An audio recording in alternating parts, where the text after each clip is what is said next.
ഒമാനിലേക്ക് വരുമ്പോഴും പോകുമ്പോഴും പണവും സ്വർണവും കയ്യിൽ കരുതുന്നതിൽ യാത്രക്കാർ പാലിക്കേണ്ട നിർദ്ദേശങ്ങൾ പുതുക്കിയിട്ടുണ്ട് കസ്റ്റംസ് അതോറിറ്റി. അതുമായി ബന്ധപ്പെട്ടുള്ള കൂടുതൽ വിവരങ്ങൾ നൽകും ആര്യ ഗോവിന്ദ്.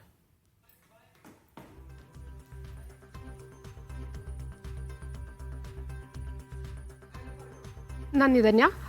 ഒമാനിലേക്ക് യാത്ര ചെയ്യുന്ന യാത്രക്കാർക്ക് വേണ്ടി പുതുക്കിയ മാർഗനിർദ്ദേശങ്ങളുമായി വന്നിരിക്കുകയാണ് ഒമാൻ കസ്റ്റംസ് അതോറിറ്റി. നമുക്ക് ആ മാർഗനിർദ്ദേശങ്ങൾ എന്തൊക്കെയാണെന്ന് നോക്കാം. ഒമാനിലേക്ക് യാത്രാ ഗൈഡ്. കസ്റ്റംസ് ഡിക്ലറേഷൻ നടത്തേണ്ട കാര്യങ്ങളെക്കുറിച്ചാണ് നമ്മൾ ആദ്യം സംസാരിക്കുന്നത്. 6000 ഒമാനി റിയാൽ വരുന്ന പണം, ആ 6000 ഒമാനി റിയാൽ വരുന്ന പണം, അതുപോലെ അതിന് തുല്യമായിട്ടുള്ള ചെക്കുകൾ, സെക്യൂരിറ്റികൾ, ഓഹരികൾ, പേയ്മെന്റ് ഓർഡറുകൾ, അമൂല്യ ലോഹങ്ങൾ,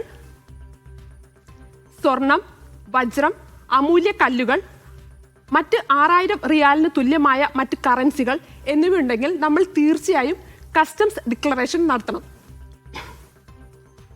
ഇനി കസ്റ്റംസ് തീരുവ ഒഴിവാക്കിയ വസ്തുക്കളെ കുറിച്ചാണ് പറയാൻ പോകുന്നത്.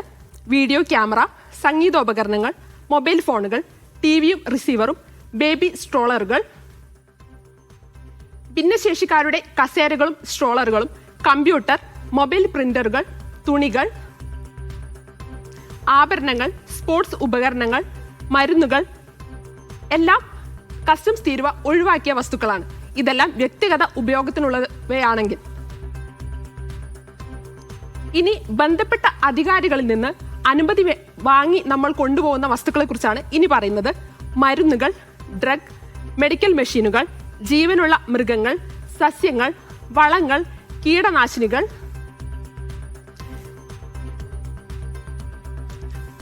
പ്രസിദ്ധീകരണങ്ങൾ, മാധ്യമ വസ്തുക്കൾ, AMG ട്രാൻസ്മിറ്ററുകൾ, ഡ്രോണുകൾ പോലുള്ള വയർലെസ് ഉപകരണങ്ങൾ,